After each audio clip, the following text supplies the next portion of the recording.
Je suis seul chez moi depuis... je ne sais même plus combien de temps maintenant. Je regarde à la fenêtre de ma chambre, qui se trouve au dernier étage de la maison. Ils arrivent. Ils sont 3 cette fois-ci. Visiblement, ils se sont bien préparés. Je vois des gros sacs, sûrement pour transporter beaucoup d'objets. Enfin, c'est ce qu'ils espèrent. Je vois aussi des pieds de biche, probablement pour casser tout le mobilier que je possède, peu que je possède encore. L'un d'entre eux est armé visiblement. Ce petit groupe est visiblement plus méfiant que le dernier. Voyez-vous, je ne peux malheureusement pas sortir de chez moi. Quelques petits soucis d'ordre médical, si vous préférez. Je ne supporte pas trop la lumière. C'est ce que me disait mon médecin. C'est ce que me disait ma mère. Je suis donc enfermé ici, depuis des années maintenant. Personne n'ose venir me voir. Et il est impossible pour moi d'aller en ville, de m'acheter mon repas et de faire comme tout le monde. La seule compagnie que j'ai réussi à me trouver, c'est d'avoir répandu cette rumeur via des connaissances qui parcourent la ville et les autres aux alentours.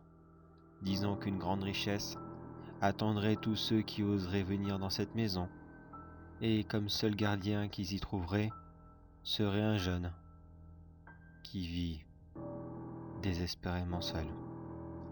Les voir me fait toujours chaud au cœur. Certes, ils n'ont aucune bonne intention, mais je n'en ai aucune à leur égard non plus. Ils viennent d'entrer dans la maison. Ce petit groupe a l'air d'être prudent, mais pas trop visiblement. Je les entends avancer à pas de géant. Peut-être m'ont-ils vu à ma fenêtre, depuis l'extérieur. C'est vrai que je n'étais pas très discret cette fois. J'avais peut-être envie qu'ils me trouvent, plutôt que d'habitude. Je les entends monter l'escalier. Il ne faudra pas longtemps avant qu'ils me trouvent.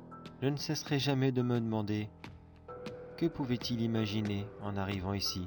Une très grande quantité d'argent? Du mobilier hors de prix? Des tableaux signés de la main de Picasso? Ou de Monet? Malheureusement pour eux, en réalité je ne possède rien de tout ça. Le seul trésor que je possède ici est cette horrible maladie que je ne partage à personne. Cela est un fardeau que je garde avec moi et que je vais devoir garder avec moi pour l'éternité. Ils approchent. Je les entends marcher dans le couloir. Il faut dire qu'ils tombent bien, ces 3-là. La dernière visite remontait d'il y a au moins 2 mois, et je ne vous cacherai pas que je n'avais plus aucune goutte des précédents visiteurs. Je me demande cette fois-ci quel goût ils auront, ceux-là. Allez, je veux me mettre dans le coin de la pièce. Une petite surprise les attendra. Comme d'habitude, ils vont rentrer, avancer, se demandant où je suis passé, et c'est là que je les croquerai à pleines dents. Ils ne me verront même pas arriver.